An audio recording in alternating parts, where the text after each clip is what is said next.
Paris Hill, Maine. Today a small and quiet town with leafy streets and well-kept houses. Yet despite its quiet and rural location, it was the home to some giants of the faith. Three families of note that lived here were the Stevens family, the Stowell family, and the Andrews family. J.N. Andrews was the son of Edward Andrews and the nephew of Charles Andrews, a state representative of Maine. Cyprian Stevens had two daughters, one of whom married Uriah Smith and the other married J.N. Andrews. Today the home of Edward Andrews stands behind me as the Paris Hill Country Club, and Cyprian Stevens' farm is located just down the road.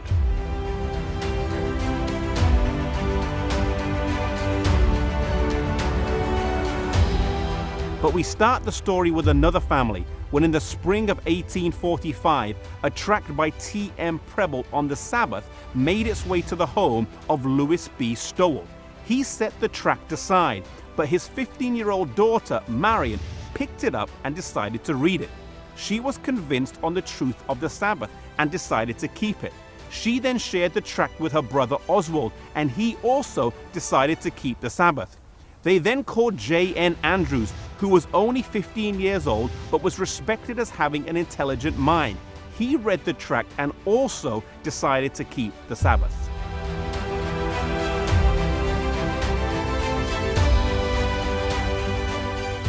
It was later on that the parents of the Stevens, Andrews, and Stowell families decided to keep the Sabbath, which I believe is a key point.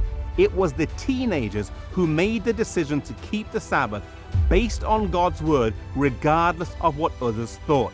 This really is the essence of Protestantism and a continuation of one of the key tenets of the Reformation: to follow conviction rather than tradition, to let scriptures be our guide, no matter what others may think.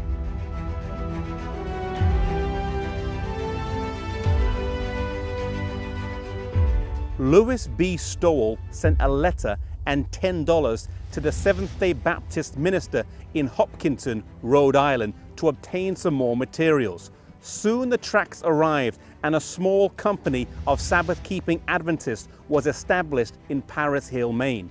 These families would go on to be pillars in the new and fledgling movement that was being birthed.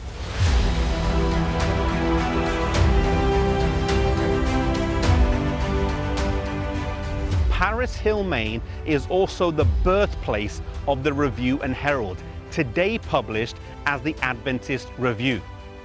From August to November of 1850, a magazine was published here called the Advent Review.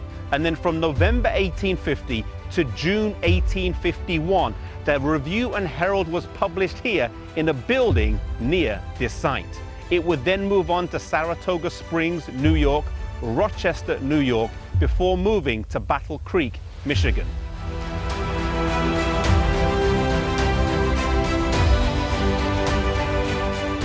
In 1856, the Stevens and Andrews families would move to the state of Iowa, and the town of Paris Hill, Maine would become just a memory of the early beginnings and challenges of Sabbatarian Adventism. Though the action had moved on from this town, their example of faithfulness under conviction lives on today and stands as an example of how we ought to live our lives.